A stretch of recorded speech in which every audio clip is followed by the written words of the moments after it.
The freedom that we all have is born from God's creation. In democracy, ito'y nangyayari kapag may kakayanan tayong maglabas ng ating tinig, ng ating saloobin, at ng ating pagpili. And that's voting. It's that ability of each member to be able to express, to be represented. Walang katumbas ang halaga when it comes to the issue of democracy, when it comes to the issue of continuity of our government, of our freedom that we are enjoying. Walang katumbas yun. May I please remind our televiewers that by 2025, I'm calling a super election year. We will be conducting 3 elections by 2025. By May, we will have 2 elections, the national and local elections, which will include the senators up to the last councilor. And of course, we're going to have the first parliamentary Bangsamoro election, first time in our history. And so, in the Bangsamoro, they're going to receive 2 ballots. One ballot for the national and the other ballot is for the parliamentary seats. And then 5 months after May 12, we are going to have the barangay and SK elections na naman, manual election po ito. So yung May 12, that's automated. We have to understand that we are going to use the same system that we have used since 2010. That's shading. Ang tawag namin doon, OMR, Optical Mark Reader. So shading ang ating gagamitin, but we are going to use different kind of machine.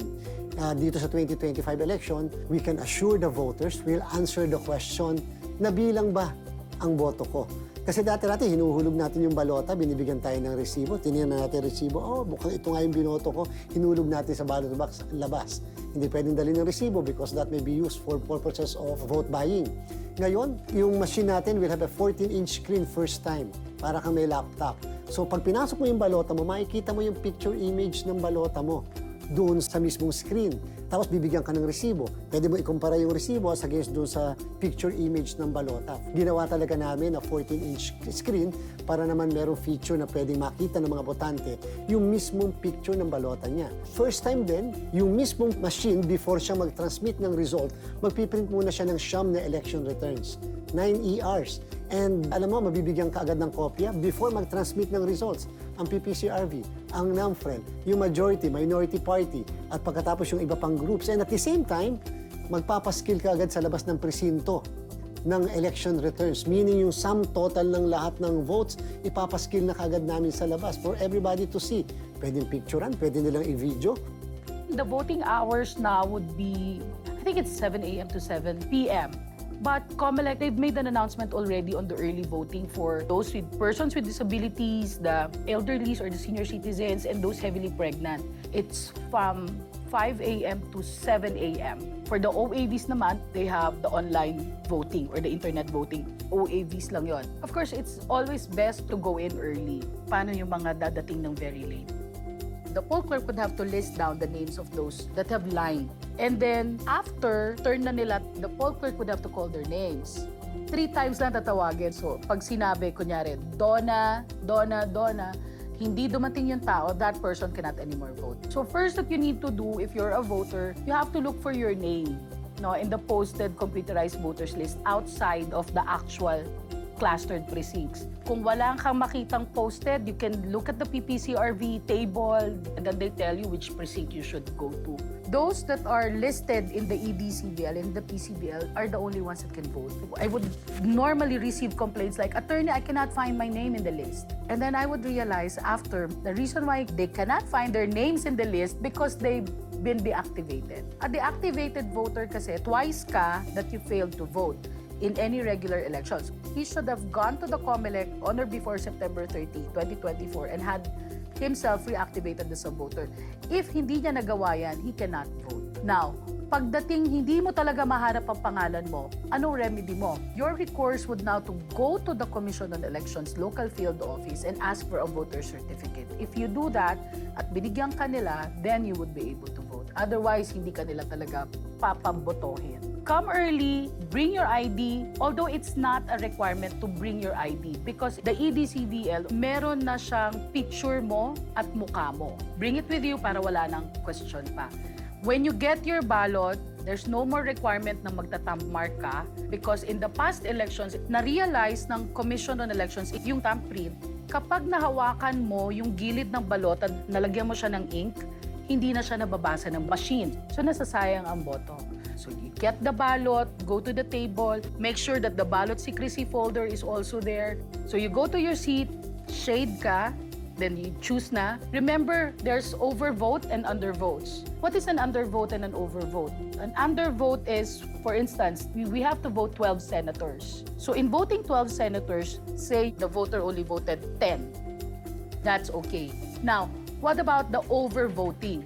Hindi na siya ika-count ng machine. Let's say, mayor, you voted 1 mayor, but for the vice mayor, you voted 2 vice mayors. So for that particular mayor slot, counted yung vote mo. But for that vice mayor slot, hindi na siya bibilangin. Now, make sure lang na when you do that, shade mo ng maigi. If you put dot, slash, cross, or checks, very likely na hindi na yan mababasa ng machine. So, we have to remind everybody that when they do vote, talagang fully shaded. After mong mag-shade, now you go back to the electoral boards, and this time, the electoral boards would have you feed the ballot yourself.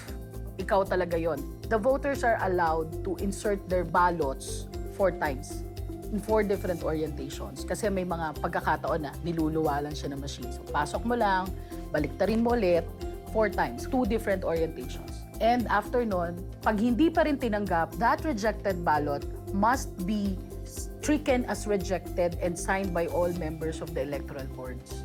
Now, 1 voter, 1 ballot. Okay? That's the rule.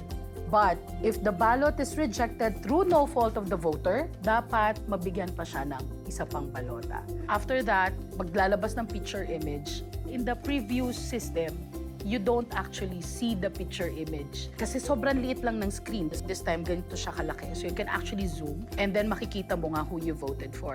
Sa previous automated elections, the VVPATs or the voter's receipt are placed inside yung pinaglagyan ng official ballots. But now, the machine that will be used, the ACMs, meron siyang portion doon na doon mo na isushoot yung mga VVPAT mo or the voter's receipt. And then in that VVPAT, meron siyang QR code. So makikita din supposed to be yung election results mo. So after nun, lagyan ka ng indelible ink. By 7 p.m., magko-consolidate na siya. At pag nag-consolidate na siya, pagbato niya, that's it na.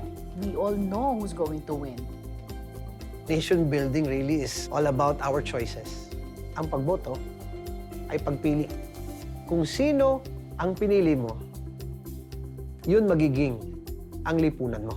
Kung maaayos natin ang ating bansa ngayon sa pamamagitan ng balota, wala pong kaduda-duda, magiging maayos ang ating bansa sa mga darating na panahon dahil ang balota ang nagsasalita ng konsyensya ng Pilipino. Making the right choice is a vote for our future. When we vote with integrity, we're not only fulfilling our duty as citizens, but also stewards of God's guidance. We seek leaders who will uplift, unite, and protect, making choices that resonate with the principles of faith, hope, and love. Vote for the future. Vote for our nation.